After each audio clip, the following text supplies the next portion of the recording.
कि सोरोस के बेटा के शादी में ये बारात का घोड़ा बनने गया था कि बारात का घोड़ा यदि हम बन जाएंगे तो सोरोस खुश हो जाएगा और हमें भी कुछ दे देगा। कि एक फोटो बहुत चल रही है ट्विटर पे, बड़ी चर्चा उसकी है और वो बताया जा रहा है कि सोरोस के लौंडे की शादी में ये शामिल हुआ था।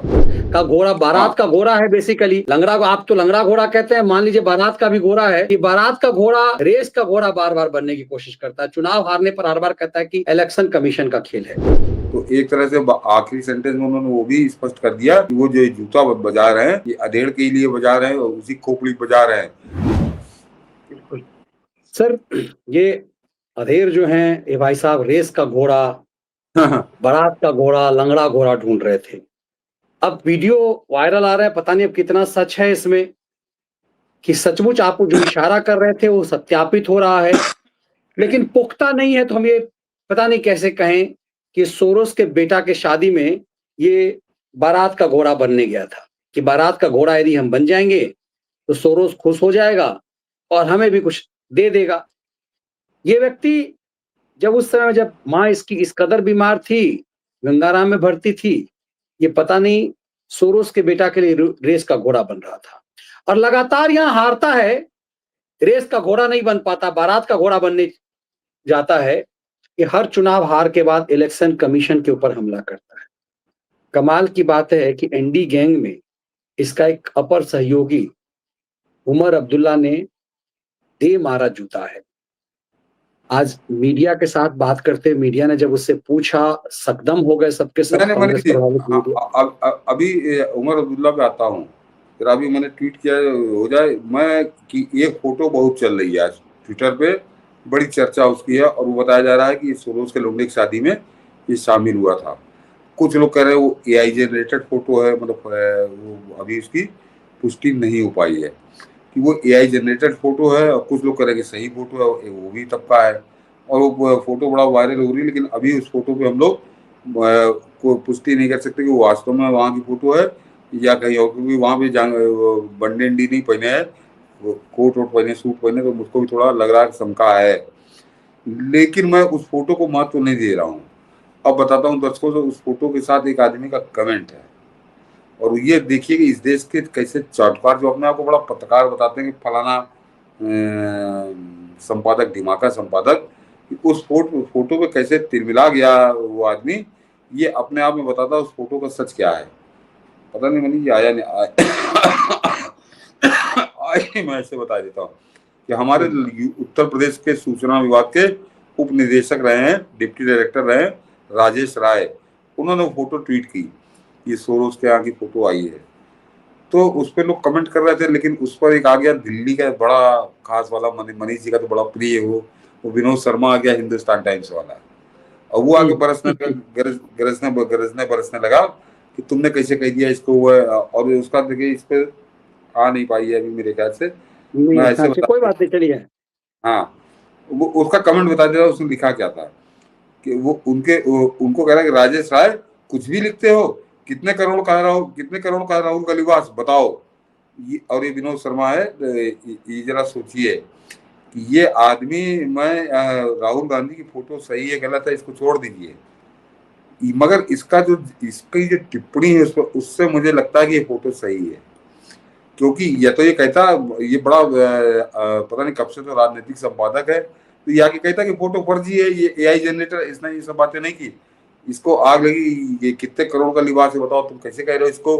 तो ये जब कूदा उस पर तो मुझको लगा कि इसको गंभीरता से लेना चाहिए, और ये राहुल गांधी की इस तरह से पुष्टि कर रहा है उस शादी में जाने की।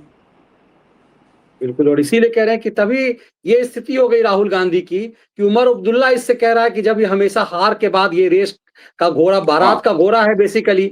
लंगड़ा को आप तो लंगड़ा घोड़ा कहते हैं, मान लीजिए बारात का भी घोड़ा है कि बारात का घोड़ा रेस का घोड़ा बार बार बनने की कोशिश करता है, चुनाव हारने पर हर बार कहता है कि इलेक्शन कमीशन का खेल है। आज तो इसी संघ का सवाल राहुल के वफादारों ने पूछा तो उमर अब्दुल्ला ने क्या जवाब दिया, जरा सुनो।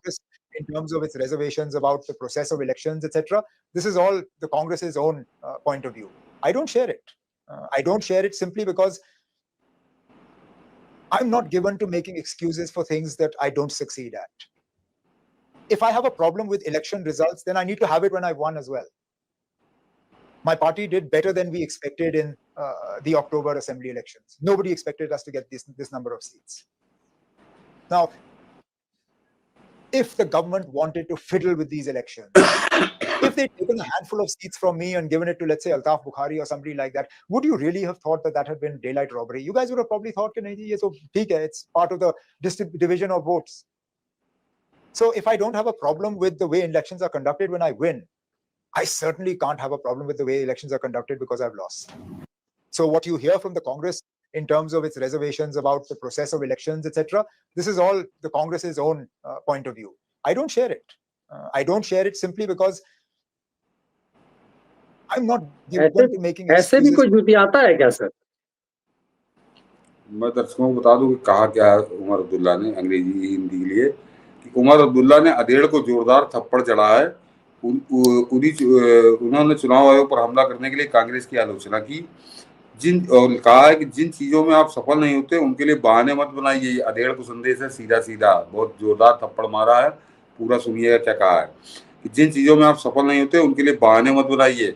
मुझे किसी की उम्मीद से ज्यादा सीटें मिली, अगर मैं जीतता हूं तो मुझे चुनाव संचालन के तरीके से कोई परेशानी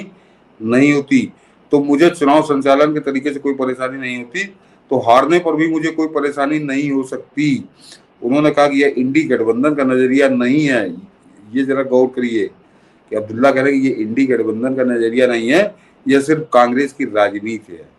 तो एक तरह से आखिरी सेंटेंस में उन्होंने वो भी स्पष्ट कर दिया कि वो जो जूता बजा रहे हैं ये अधेड़ के लिए बजा रहे हैं और उसी खोपड़ी बजा रहे हैं, और कांग्रेस की औकात अगर हो तो आकर जवाब दे जरा उमर अब्दुल्ला को। जैसे कहते ना कि ट्रंप का जवाब क्यों नहीं दे रहे, तो ट्रंप का जवाब तो मोदी दे आए, तुम अपने जरा निचले स्तर पे आ जाओ। अब तुम मैंने कहा था मनीष जी, मोदी इसी में हार रहे हैं कि कायदे से तो भाजपा के कार्यकर्ताओं को जो सोशल मीडिया पे हैं और जो प्रवक्ता हैं उनको कांग्रेस की खोपड़ी बाल नोच लेना चाहिए कि तुम जरा अब्दुल्ला का जवाब दो, अब्दुल्ला का नाम लेके जवाब दो, कब दोगे, सुबह दोगे, शाम को दोगे, इनका जीना हराम कर देना चाहिए। लेकिन यहाँ क्या कोई मतलब ही नहीं है।